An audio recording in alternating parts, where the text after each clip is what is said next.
Welcome to this episode of The Wolf and the Shepherd. Today we have with us Mary Spio. Mary, so glad you could join us. Thank you. Thank you. Super excited to be here. Well, Mary, I was personally very excited to have you on because I read your bio and what it is you do, and pretty much you're an exact fit for our demographic. They're the type of people who will make sure the family pets go without food to buy your service, I think. Well, probably Yeah, so. yeah. Yeah, absolutely. No, it's a fascinating bio that you have. Tell us a little bit about yourself. Give us kind of the 30,000 foot view of who Mary Spio is. So very top level, I started out as a deep space scientist. So building satellites, launching rockets, doing all that, fun stuff, fun space stuff. But I've always been interested in distribution technology, more interested in entertainment technology. So I kind of drifted to what a lot of engineers call the dark side, which is focusing on, applications rather than building, very high tech. So that's basically I went to work for the Boeing company. I was researching a lot of technologies on distributing content, particularly very high data rate content, movies. And they were also looking for a way to do that for clients like Lucasfilms, Fox, 20th Century Fox, et cetera. And so they bought some of my technology. I went to work for Boeing as the head of satellite communications. And, we built digital cinema to distribute, movies over satellite. And then after that, I've just really been focused on content distribution over internet, because even though we created a tremendous cost savings for distributing movies over satellite, which is the industry standard today, it still wasn't affordable for a lot of independents. So my next focus was on helping independents distribute their movies over the internet. And then it's just evolved. The content distribution has evolved to mobile, and now I'm focused on virtual reality. So I just realized something. I just asked her for the 30,000 foot view, and she's dealing with space stuff. I know. Like it should have been like what, Yeah. like the 200,000 3 mile view or something. Well, Yeah. 3 mile. Yeah. That's only 15,000 feet. 3 miles is only 15,000. Yeah. Is it? Yeah, it's like 5,000 foot a mile. So that would have been shallower. I should have said like what? The 200,000 foot view or something. I mean, don't satellites float around? Yeah, see, I already 4K view. Yeah, I already galaxy or something view. Yeah, I already screwed it up. I've never understood that I haven't phrase either. anyway, because you can't see crap from 30,000 feet. Yeah, I don't know. That's what I was always Yeah. told to say. But anyway, sorry. So Mary, tell us about CEEK. So CEEK is we're a distribution platform for virtual worlds, right? So now everybody's, 5 years ago when I was talking about the metaverse, everybody was looking at me like, okay, what is the metaverse? Which now with Zuckerberg talking about it, with, Vitalik and everyone talking about the metaverse, which basically is Web 3.0. So it's just these interconnected worlds. And that's basically what CEEK is. We help content creators, particularly, now we're working with a lot of sports teams. We're working with, music artists to be able to build their virtual worlds and also distribute content through their virtual worlds in this metaverse. And then ultimately, it's just going to be available for everyone to create their own virtual world, which can parallel, the physical world, or can be something completely magical, which is what a lot of people want to do. They don't just want to take their current world and recreate it, but that's basically what we do. Is we're creating a mechanism for any and everyone to be able to create an alternate universe for themselves. So very like Ready Player One kind of atmosphere, right? I think that was Yes. a lot of people's first kind of delve into what that would be, or maybe Matrix a little bit, but more Ready Player One, because everybody kind of knew that they were going into the fake world or the metaverse or whatever. So what do you think of Ready Player One? I mean, are we going to get there with kind of this technology? That's exactly it. We're going to get there with it, and working with Brett Leonard also is like Lawnmower Man, right? Where he puts on the VR headset, and then he's in this alternate metaverse. But it is exactly that. It's Ready Player One. It's, Lawnmower Man. It's, that's exactly it. And I think that during the pandemic also, a lot of people wanted to find a way to travel without leaving the comfort of their home, whether by default or, by some kind of mandate.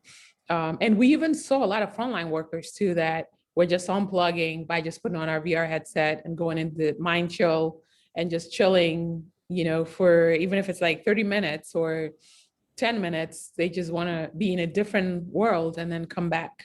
And now we're seeing a lot of crypto enthusiasts that are putting storing their NFTs and their artwork, because storing it in a wallet is so boring. But imagine now you could put your artwork in your, alternate universe. You could put it in your new world.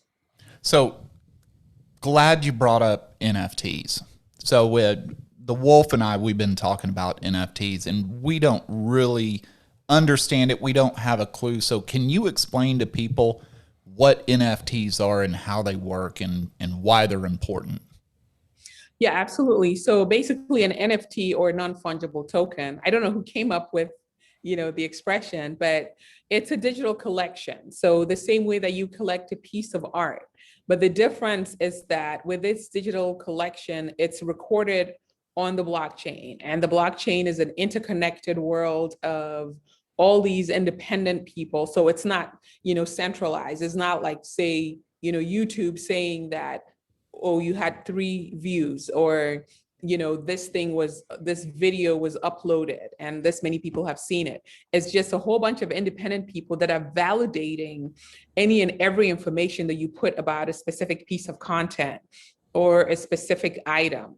And so with the NFTs, if you create a piece of digital art, like the wolf and the shepherd banner that you have in the back there, you could take a picture of it, sign it, scan it, and say, I'm only selling 1 copy of that, and put it on the blockchain. And we will be able to, you will have an address for it. So whoever acquires that picture with your autograph and that wallet would be the only person in the world with it.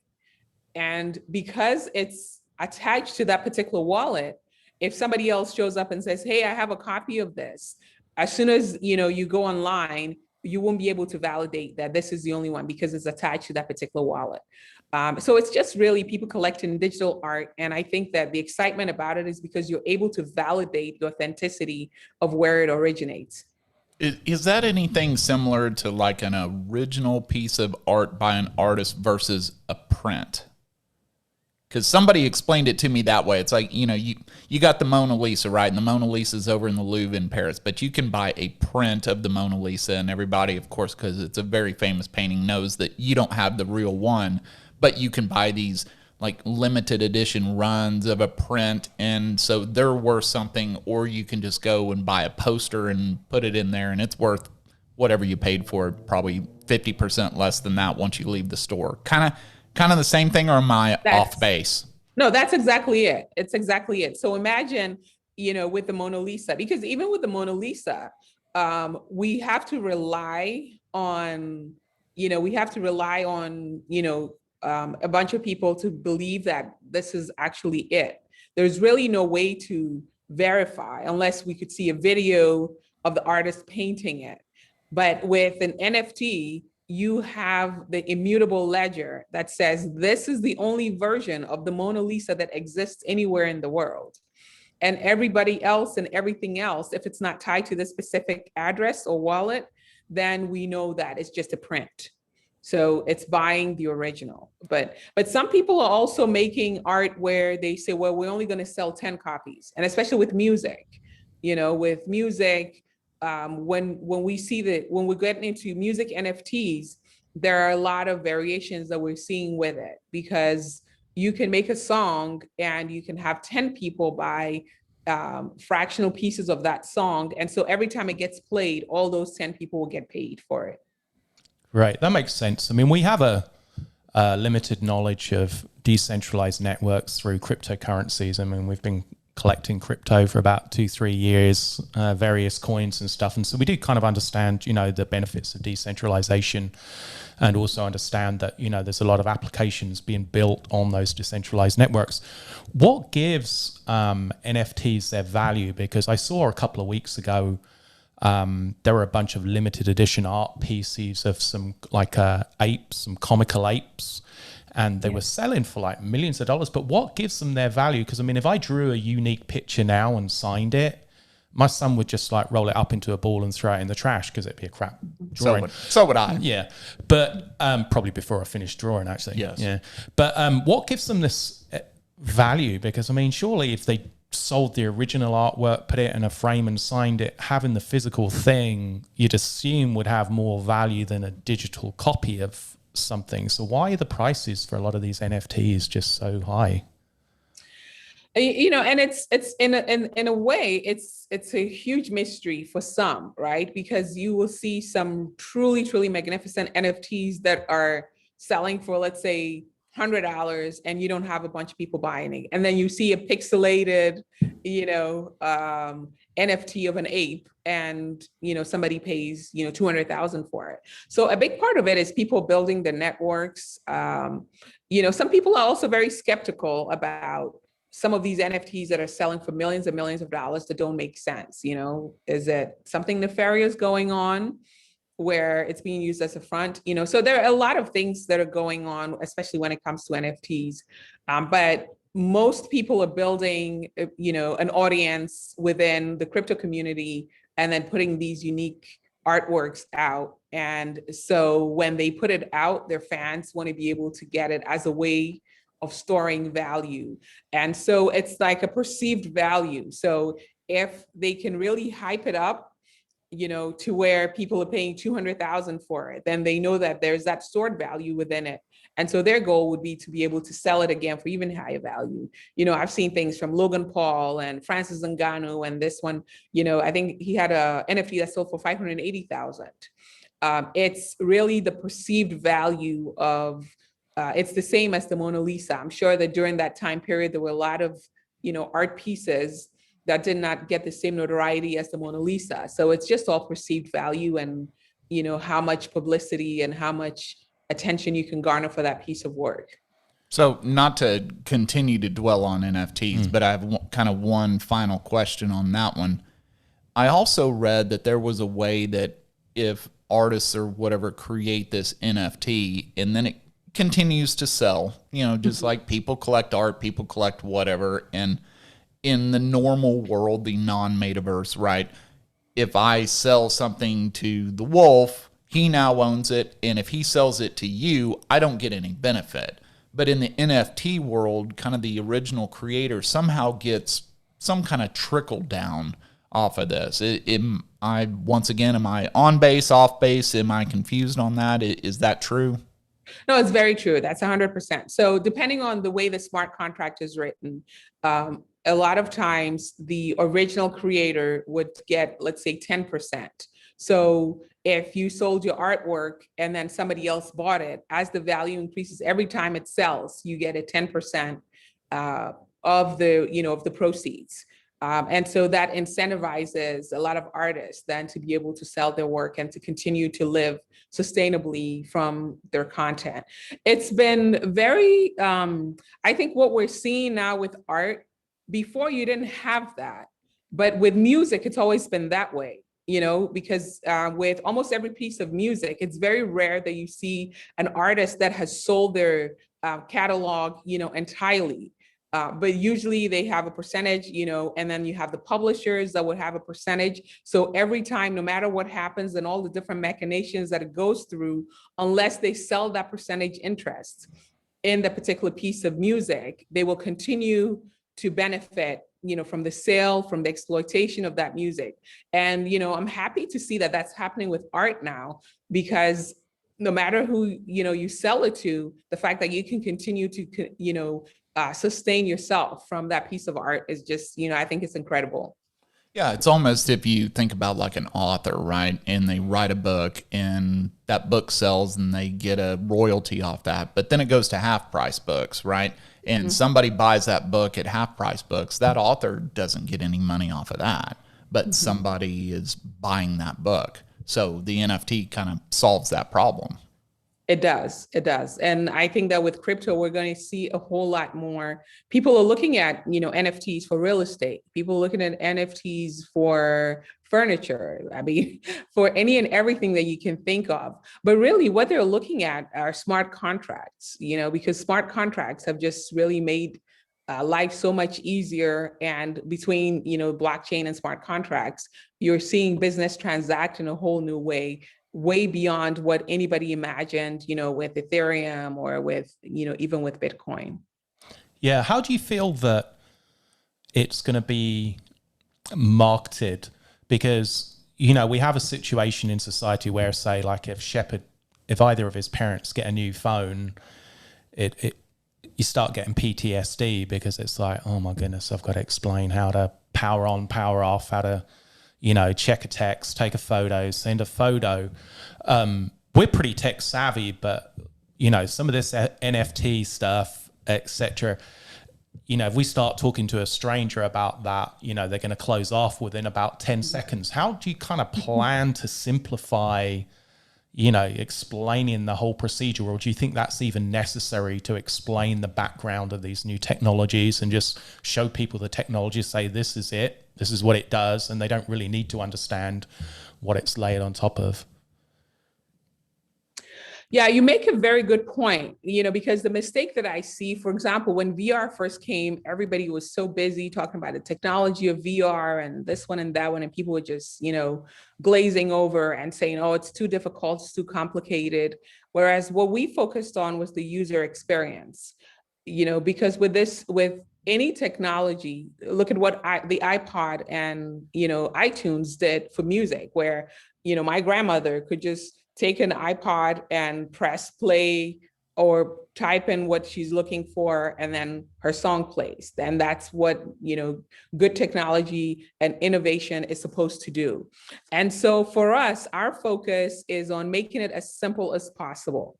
You download an app, you put your phone in a VR headset, or you don't put it in a VR headset. We're making it accessible via desktop, via mobile, via iPad. And, we're even talking to companies that have these light field projectors that are coming that will allow you to project your world into the real world. So if I wanted to replace my environment, I would be able to do that. But it all has to be in a user-friendly way to where I don't have to explain what an NFT is. Somebody can just come on a platform and I can buy a t-shirt. My son plays Roblox all the time, and he buys t-shirts and all the skins. He plays Fortnite too, buying the skins and so on. That's how simple it has to be. And that's what our focus on with CEEK is. It has to be super, super simple. You come on the platform, you buy what you're looking for, and you don't even think about the technology that's in the background. And for those crypto fans, if you want to go buy CEEK tokens, you can buy CEEK tokens on an exchange. But for everybody else, you can just come into the app, and it's no different than buying V-Bucks or Robux. Right. So if we have 3 people, right, and say there's a sporting event, spoiler alert, we have 3 people right now. Right. Yeah, I know that. She doesn't count because she knows the answer. Oh. All right. So if you have one person who goes to the sporting event, they've got a pretty decent seat on the, 8 rows up from the halfway line, whatever. Then you've got another person who goes to Buffalo Wild Wings, sits at the bar, and there's a big flat screen in front of them, and they're watching the sporting event. And then there's somebody who uses CEEK. What is the difference in experience, and what does CEEK offer that those other two situations, don't offer, even including the live experience? Because you're still limited to what you see. You don't get the benefit necessarily of seeing a lot of replays. I mean, you do at Cowboys Stadium with a big screen, but that's not always available at every sporting event. What does CEEK offer, which the live experience just doesn't offer?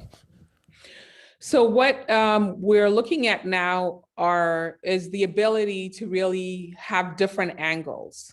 And so if I want to be able to experience it, from the field line, I will be able to do that. If I want to be able to experience it, maybe from a VIP suite upstairs, I will be able to experience that. And a big part, I tell this story about like how, CEEK started. I actually started with VR headphones, and then I built the platform because I'm a huge Adele fan. I went to, she had a concert at Madison Square Garden. There were only 100,000 tickets. 10 million people tried to buy those tickets. So I was like, wouldn't it be great if for the 9.9 million people that couldn't attend, we could do so in VR and have that shared experience of that energy of being at a live event, because you could see other people around you while we enjoy, the same content. And nothing existed. And so I started to work on that. And that's how, CEEK came about. So it's not to replace real live events, because people are always going to, want to go to real live events. But it's to create a way for those people who maybe the tickets are not available, maybe the tickets are too expensive, or maybe they're not available at the time, or geographically, the event is not coming to them.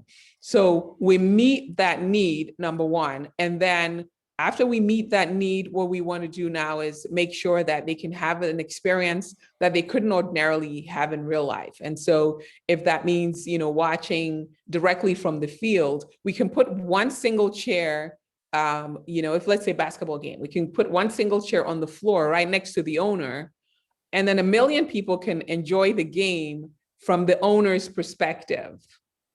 Whereas you couldn't have 1 million people enjoying the game from the owner's perspective. And so that's what we offer. We teamed up with Southampton, by the way, which is English Premier League. Yeah. And there's a lot that we're going to be doing behind the scenes with the coaches and all kinds of stuff. Now, do you have your own, sorry to interrupt, Mary, do you have your own kind of camera set up there, or do you just use what they have already and then just implement that into the service? Because I know, if you go to the typical NFL game, it's something like 68 is the average number of cameras around the field capturing every angle. And it might even be more now because of that stop motion rotation thing. Do you use the cameras they already have, or do you have to go and put special cameras to create certain effects that your service offers? We do both. And so for some games, people can watch in 180 with other people. And then for the 360 games, we bring our own cameras. And so we bring about 5 cameras, and these for a big game. So these 5 cameras, each of them have anywhere from, 12 to 16 cameras, depending on the type of camera, but it's all in a ball, which is why we can use 5 cameras as opposed to 68 cameras. Right. Okay. So it's an array of cameras. Right. Yeah, no, that makes sense. And, one thing I could see people outside of sporting events, right? Because, each sporting event is unique to itself. But, you bring up the concert deal, right? And it's like, well, okay, so how could a band benefit from this if it's at different, venues across the country, right?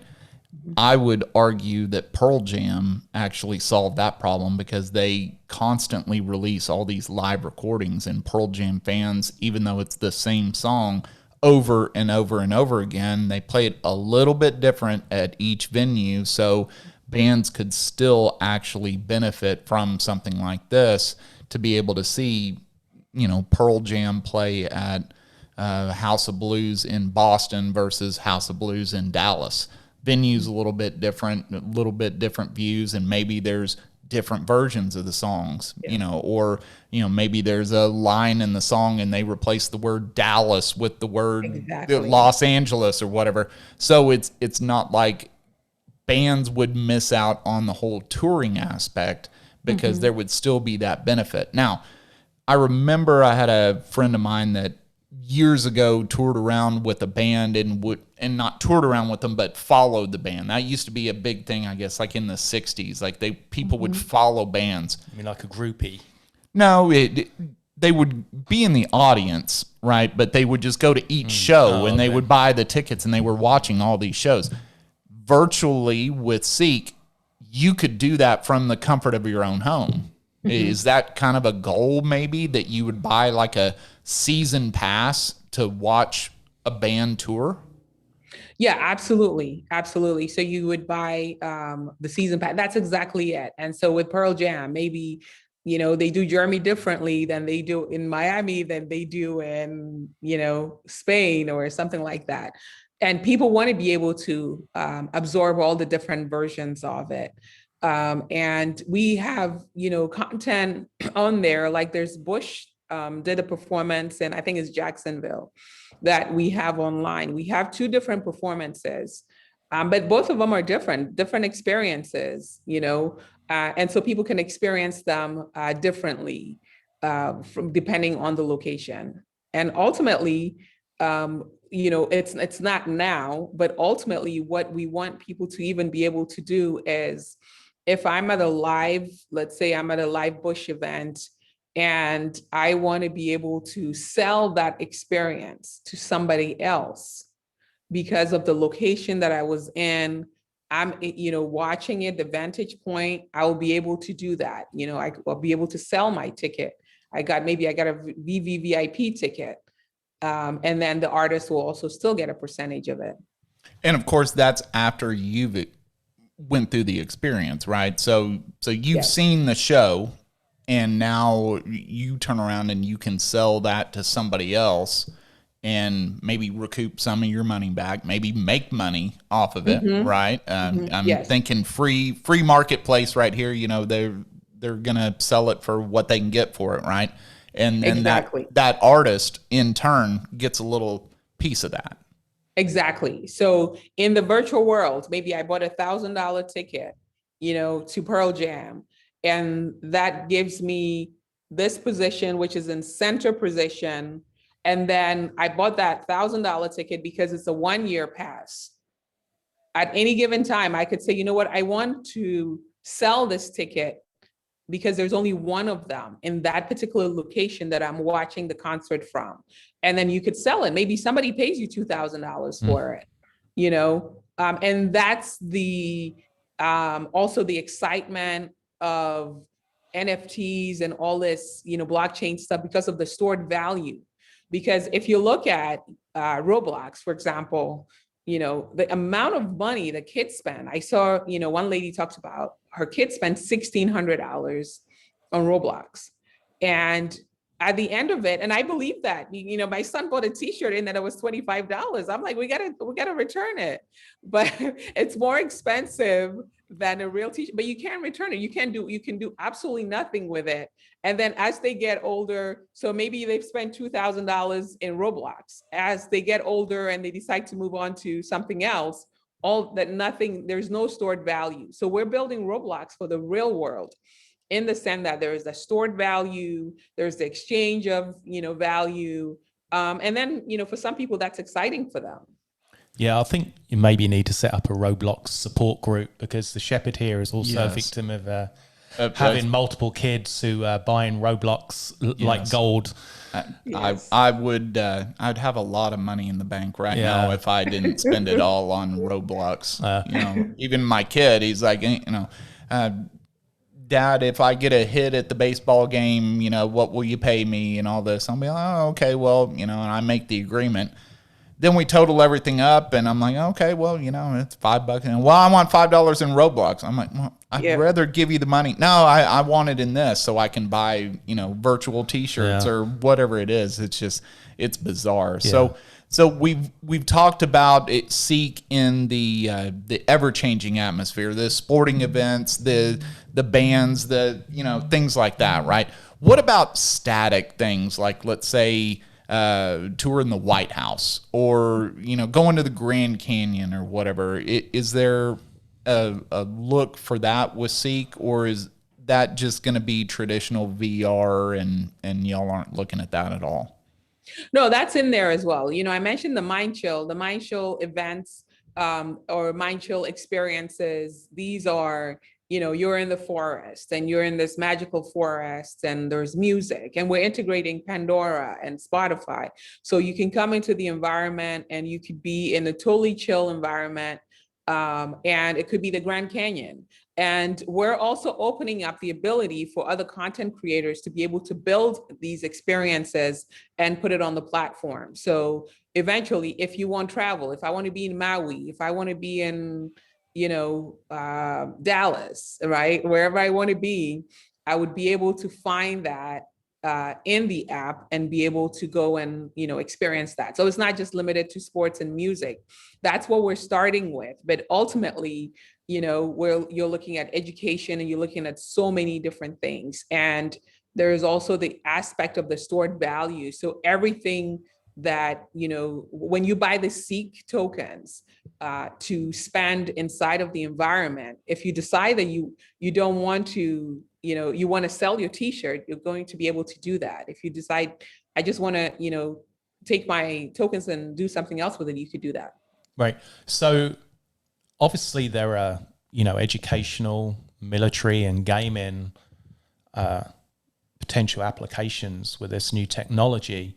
Mm-hmm. In the gaming space, VR's always kind of failed just because it's never really been at that point where it's good enough where it's you just feel, I can't wait to get home and put on the VR headset, because the graphics haven't always been able to keep up with the power of the units, and also the amount of data it uses has always been it's affected the experience greatly. Have you found a way whereby this will still provide a premium experience given the technological limitations that some people have? Because some people can barely, stream a TV show. What type of data are you going to need to stream like a live event in full, HD and Dolby surround sound? Is everybody going to be pretty much set up and most people will be able to use this without having a serious upgrade? And that's actually, it's a perfect question for us, right? That's actually what we're solving, because there are some people that can afford to buy a very powerful computer and Oculus headset and all of that. And for everybody else, right, the people that are watching shows on YouTube a billion times, they just want something that's fast and quick and mobile, most likely. And so for us, a big part of our focus is building the capability of all of that in the cloud. If you remember a few years back, the Samsung phones were blowing up. A big part of that were all these plugins that were just overdriving the phones, and the audio plugins that were trying to run the spatialized audio and trying to force all these things that you normally would do with a very powerful computer. So what we're doing, because our focus is the mobile audience, is doing all that in the clouds, and then also making sure that when we're streaming, we're adjusting for the user's capability. We have our own audio headphones, 360 audio headphones that help spatialize the content, for example. So your phone doesn't have to do all that grunt work and have 70% of its, performance just dedicated to the audio portion of it, to the 360 audio. We also have decoders. We've worked with DTS and, all kinds of different decoders that are in our technology stack itself that does all that work for you so that you don't have to do that. Even for the content that we distribute, for when we're talking to a lot of the music artists and they're like, okay, what do we have to do? What kind of audio do you have to give to us? And we're saying, just give us a multi-channel WAV file. And they're like, well, what else do we have to do? We want your workflow to be exactly the same as what you have now, because all the content is already there. And then we let our backend technology do all the processing so that the phone doesn't have to, so that the user doesn't have to, because again, it's all about accessibility. So that's what we focus on, building all that stuff in the back end so you don't have to. Yeah, I mean, that's great, because I actually just started using Xbox Live's cloud gaming experience. Mm-hmm. My laptop costs like about $220 about 5 or 6 years ago, and it's not real powerful. It has an onboard graphics card, and it won't run, very sophisticated gaming software. I mean, it will run, Windows 11, Office 2021 fine, but if I try and play even a basic game, it starts slowing down. But with the Xbox Cloud gaming service, you can actually play, as if you're on an Xbox One or Series X, actually online, and the only data it requires is just the data inputs from my controller. And I've been playing that on and off for about the last month, and it's fantastic. And so, what you were just explaining in terms of taking the grunt work so that people don't have to have an Alienware PC or like an iPhone 13 to be able to take, advantage of your service. I mean, that's definitely great news, because not everybody can afford to drop, $2,000 just to have, this experience. But if this experience, most people can have it. I mean, certainly, you said you've got a partnership with Southampton, if you had one with Manchester United, I'd be signing up before we finish this interview. I mean, the shepherd can't wait to see the Cowboys suck in fully immersed 3D and surround sound. Hey, they're doing good this year. Yeah. They're doing good this year. You stop it with the Cowboys. Hey. Yeah. Now, in terms of gaming, I mean, the immersive gaming experience, you mentioned about the forest and the music, but a lot of those games like World of Warcraft and the Elder Scrolls, the adventure games, I can see a huge market for that, because a lot of the people who play those games, including myself, will play for hours and hours on end, and we're always looking for the most realistic experience possible. And I can imagine, being in a VR world, it's going to cause some issues in terms of addiction. If you put on the headset and all of a sudden it's like 5 o'clock in the morning. What do you think it's going to do in terms of a change of culture? Because we've already, through social media and streaming, started drifting away from a lot of the social gatherings we used to have. And certainly the pandemic, I think, reprogrammed people that, it's okay to eat at home. It's okay to watch a movie at home. You don't have to go out and have that experience. Do you think this type of technology is going to create even more of a disconnect in society in terms of social things? Because, to be honest, I mean, if it was crappy weather and I had the choice between watching a game, sitting at home on my headset, or going to the live event, I might just choose to sit at home and watch it on my VR headset than, fighting traffic, fighting crowds, putting up with the weather and all that. I mean, I can see your service is much more attractive, but what have you thought kind of maybe about the social impact it might have? Yeah, and I think that it's going to parallel a lot of what we saw with social media. I think that it will go through the same curve where in the beginning, people were choosing, to stay away from in real life events. But then as all these social groups start to form, people start to feel very comfortable in these different circles. So then they start to meet again, where you have all these meetups. There are now more meetups. And even during the pandemic, there were more video meetups. There were people craving to go back to in real life events. So you will see that disconnect, and then people start to connect again, because when they connect inside of the virtual world, the thing that causes, addiction even more, particularly with virtual reality, is the fact that the mind hasn't been able to develop the facility to tell the difference between a VR experience and a real life experience. So if you visited the Eiffel Tower in a super realistic VR headset, which today we have, HTC looks amazing, Oculus, the current version, looks phenomenal. So if you visited, your mind would tell you a year later, oh, I visited the Eiffel Tower. And you can describe it in great detail, no different than a person who's actually physically visited it. So there's this false security that's going to come with these gatherings where people almost feel like they're actually there in these shared spaces. And so there'll be a period where they unplug from in real life events, but then as humans, we're creatures of, socializing. And so it comes back through the cycle where we now want to meet in real life, and, especially with the people that we start to feel very, very comfortable with online.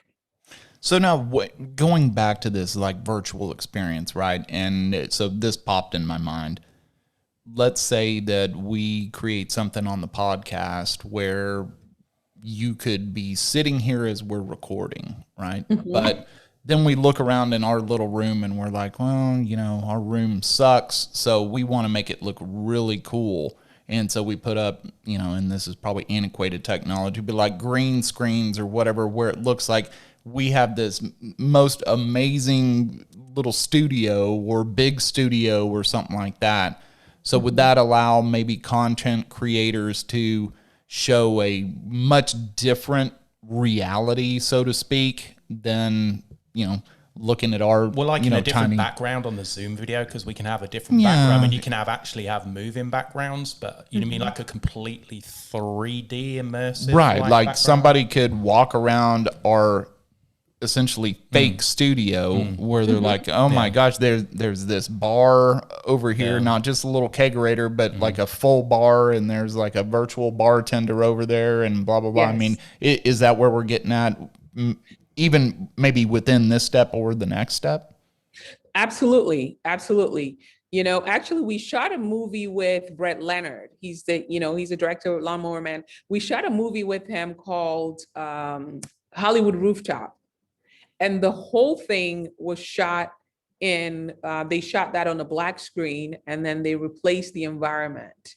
So it was the movie, when you see the movie, what you're seeing is something that, would be the equivalent of shooting on a green screen. But with 360 and with VR, you can get super, super realistic. You could put an avatar in the back. You could put someone in the back there at the bar. You can fill your room with people, and it's like filters on a whole new level. Yeah, almost also adding like AI to that, right? Yes. To make the NPC, so to speak, more realistic than like Grand Theft Auto or Red Dead Redemption 2, where they only have like certain things they're going to do. You could add the AI. So that's normally because you've killed them within 30 seconds in those two examples. No, I've got high honor in both those games. But essentially then I could create a studio, right? And I could take recordings of the wolf's voice and then create a virtual version of him. And then he could be my co-host, and I wouldn't have to put up with him in real life anymore, is what you're saying. You could put a hologram of him right next to you, and you wouldn't even know. That's interesting. Hang on. I'm signing up for this right now.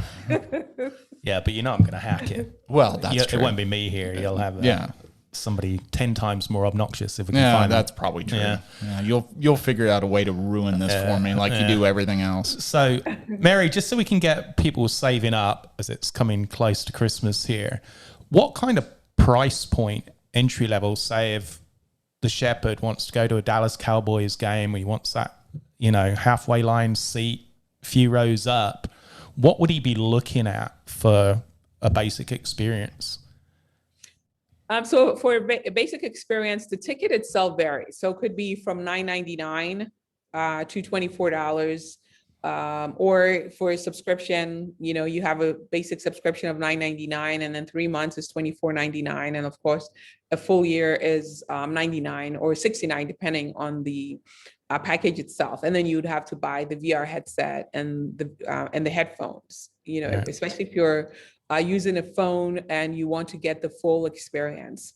And we're still pretty early days in the sense that, we're signing a lot of partners, but the content, we're getting new content in every day, but it's not as much content as, we would like to have.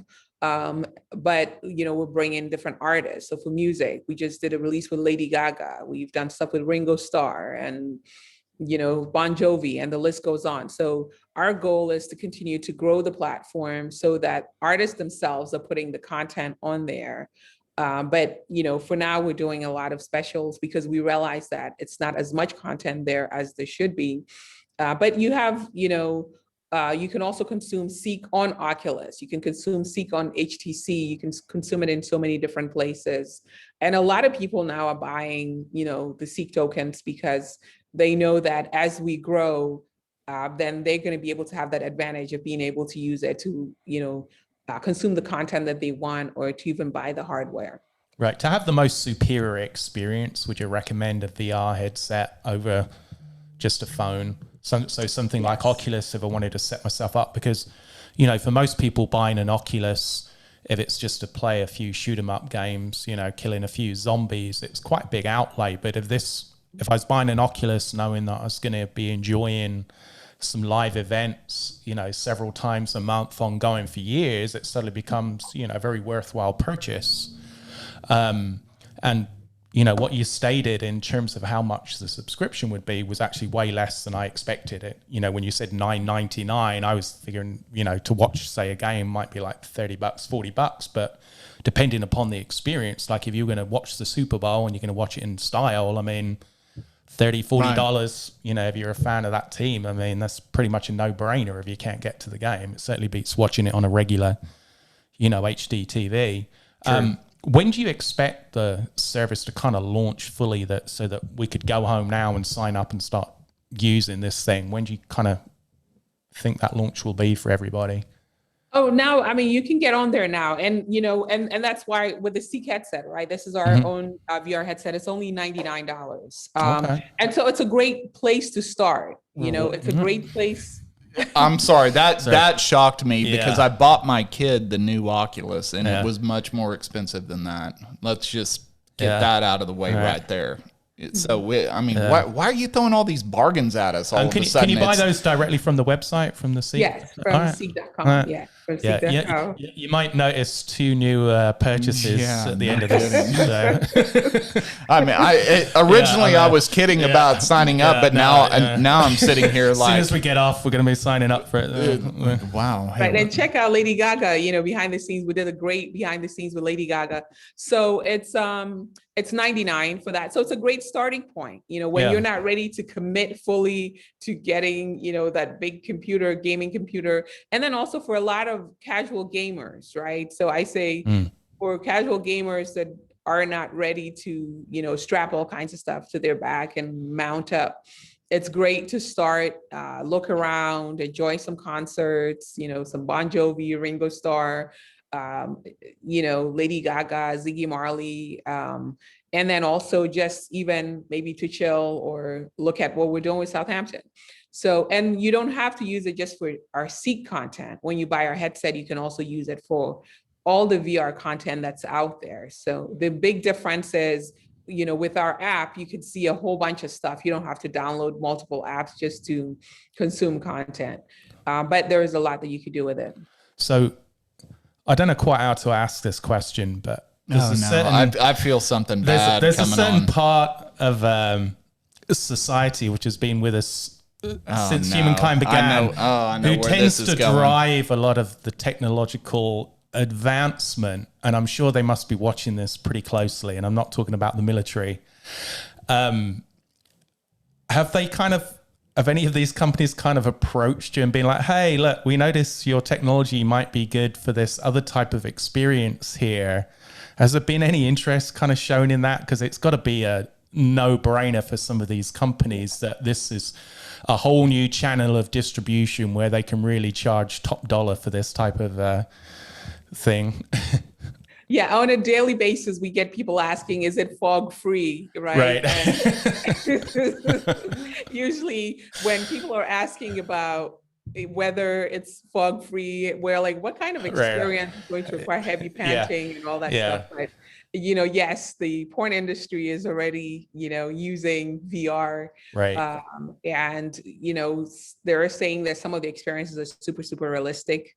So we're seeing that we get strip clubs and all kinds of, uses that you can imagine. I mean, we're personally not distributing any porn on the CEEK site. Sorry about that, Wolf. No, I just think it's got to be like, it's going to be a market which is going to be exploited there. She already knows how dirty your mind is now. Right. If you need two people to set up a sub company who can kind of handle that side of the operations, that could be taken sales, the wrong way. Yeah, not acting in it. Oh, mate. Yeah. So. The content is out there. You can use the headset to consume it, but we're not creating the content. But there are people creating it. We weren't volunteering to create the content. So, no. Sometimes I just don't know about you. So, as far as somebody like me who has, dropped the money on the Oculus, it still works on all of that. Not to put off your headset, but because I really wish I'd have bought yours. It was a lot cheaper than that Oculus. But, for the current technology that's out there, they can, the user can download an app and all that right now, right? Yes. If you're on the Oculus, you can download CEEK on Oculus and be able to access all of our content. Yes. And what other platforms can you get it on? So Oculus, on HTC Vive, of course, we're on Android, iOS, and then even, if you're on YouTube 360, you can use our headset to consume the content. But it's not the same quality on YouTube 360, for example, but, the scale and the quality, it's just as awesome, on Oculus as well. Gotcha. So another one that just kind of popped into my mind because of the Oculus deal. I remember when I got this for my kid, I took it over to my parents' house. My parents are 85 and 80 years old. My dad watched a video on the Oculus. I don't remember what it was. I think it was like mountain climbing or something like that.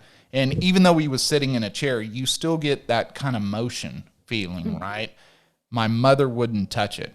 She gets really bad motion sickness. She gets car sickness.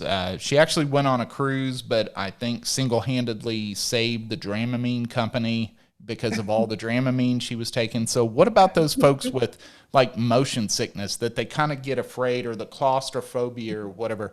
What can you tell those folks? I would love to, send one of our CEEK, headsets to your mom to try and see, because the motion sickness comes from the heavy sensors that are in, things like Oculus, because they have the sensors that are embedded into the display and into the equipment itself. For what we're using, this is just a simple mechanical device. So we're using the, it's a mechanical device. You download the app, you put your phone in it, you can adjust the focal, all the adjustments that are in there. So your phone, we're using the accelerometer and the gyroscope and all the stuff on your phone itself. So, I would love to, see her feedback after she tries some of the content that's on there. And there's not as much motion that goes on in there also. So the lack of the sensors, the ability to adjust the eye distance, and all of these things that we're doing for light VR experience. So, I would love for her to try it and see. Yeah, that's interesting because, I mean, she was totally afraid of it. Right. Because my dad, he's sitting there in a chair and he's like, whoa, and he's doing the moving around thing, and it completely freaked her out. And she said, no, I don't want to try it. I'm afraid of it. And of course I know, motion sickness. My wife gets it a little bit. She's not a roller coaster rider or whatever. She put the Oculus on. I think it lasted about 10 seconds, and then she took it off too. And she said, she was starting to get a headache and things like that. Yes. So it's the sensors, the heavy sensors that are acting directly on your senses. And the other thing too is the way men and women process visuals are different.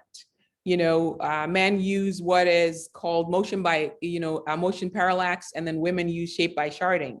And so a lot of the equipment that's out there are not really processing, taking that into consideration, because, they're built by men and not tested on women.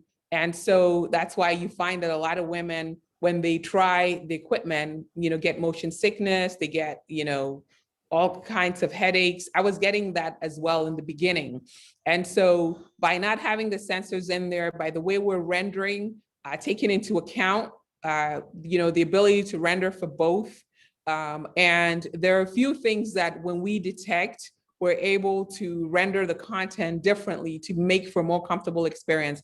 But I would love for them to be able to adjust, the focal distance to something that's comfortable for them, adjust the eye distance to something that's comfortable for them. A lot of the headsets out there too, they don't have the eye distance adjustment. So if you're a woman, which we have different eye distance than men, your eye interpupillary distance is different. So it's pulling your eyeballs apart. So if they can adjust that and the focal distance, not have the sensors, and just even hold it, don't put the straps on, hold it and have them look in there until it's adjusted, and you see that they have a great experience. Maybe do something light, like the mind chill, and I would be very curious to see the experience that they have with it. So one other, just kind of personal thing out of me, I think it's in Tennessee, I'm pretty sure in the Smoky Mountains, they have these telescopes, the deals that you reach up and you put your eyes there and you kind of look around, and they created a colorblind version where you can click on there and say, I'm colorblind, and you can actually look at everything out there and see it in real colors for colorblind people. I'm colorblind, so I'm kind of curious. Have y'all looked at anything like that to say, hey, let's put a colorblind setting on here So somebody that's colorblind wants to go through this forest or watch a sporting event, or what was that football game? There was a football game like 2 or 3 years ago where all the colorblind people, myself included, were complaining because the jerseys were so close together for colorblind people. We couldn't tell who was who. But have you ever looked into something like that? I haven't, but we will. We have trademark. Right, you trademark. Should. I got it. You should. But I spent a lot of time looking at why VR was so uncomfortable for women, which is actually, something that's very close to my heart, and worked very, very tirelessly, to create a VR headset that's comfortable for everyone in the family, men, women, which is how I discovered the differences between how we render visuals differently. But the colorblind, that's a huge one. You need to own that market. Well, we're lazy. So I said it, I got excited, and then like 10 minutes later, I'm going to be like, it seems like a lot of work. Well, Mary can run with it because she's an entrepreneur. Yeah, she can get a handle on it. I'll take 0.5%. Right, we'll do an NFT. Let's do a smart contract. There we go. I actually learned, I think it's about 30 years ago, that the reason why video games are a very slow uptake among females was that the way women process triangles is very different than men. Men will see the triangle, then concentrate on the points that make up the triangle, whereas women see the points of the triangle, then formulate the actual lines of the triangle in their mind before they actually see the triangle. And the way the old gaming systems were developed with polygons, women's brains kind of like put the images together very differently. And so it wasn't quite so immersive for them. It seemed more of a concentrated thing. They couldn't get in it and go through the flow. It had more of a stressful effect than a relaxing effect. And apparently until they switched past, until like consoles had greater power to actually, basically affect each pixel rather than drawing polygons like to make smooth an image. It out. Yeah. That apparently was the big reason why it took a long time for females to get into gaming, because it was more of an uncomfortable experience for them neurologically, just in the way they saw an image and how their brain put that image together. And they put, electrodes all over, various subjects. And women would actually get stressed playing pretty simple games rather than relaxing and playing. Stressed like you get playing Rocket League because you suck? Oh, I'm brilliant at Rocket League. My girlfriend's terrible at Rocket League. Yeah, very true. Very true. Very true. It's the same. Yes, it's very true. He sucks at Rocket League. So I've had this running joke for 30 years, which I kind of annoy my girlfriend with by saying, women can't see triangles. So that's how's that working for you? She denies it. I've shown her the research. She still doesn't believe me. Well, Mary, thank you for spending so much time with us today. I mean, this is some fascinating stuff. I mean, it really is. And just a little aside, tonight I'm actually going to a concert, a live concert and everything. Oh, nice. And going to bring some of this up. I actually know one of the bands that's going to play tonight, so I'm going to tell them, hey, you guys got to check this out, because they did one of those virtual concerts, and I bought a virtual ticket and sat there in my living room and watched it on TV, but it's no different than watching any other live performance on a TV versus this more immersive experience. So can you tell everybody how they can get a hold of you, how to find you on social media, website, all this stuff, how to get the cool, much cheaper than an Oculus headset and all that good stuff? Definitely. So visit CEEK.com, and it's CEEK.com. So it's CEEK, not with an S, but with a C. CEEK.com. Very good. Cool. Very good. Well, I'm looking forward to it. I'm pretty sure after we hit after we get done with this, I think you got 2 new customers. To be quite honest with you, it's going to be a lot of fun. And we certainly appreciate you spending some time with us today and telling us all about CEEK. And that will do it for this episode of The Wolf and the Shepherd, and we will catch you on the next one. Thank you, Mary.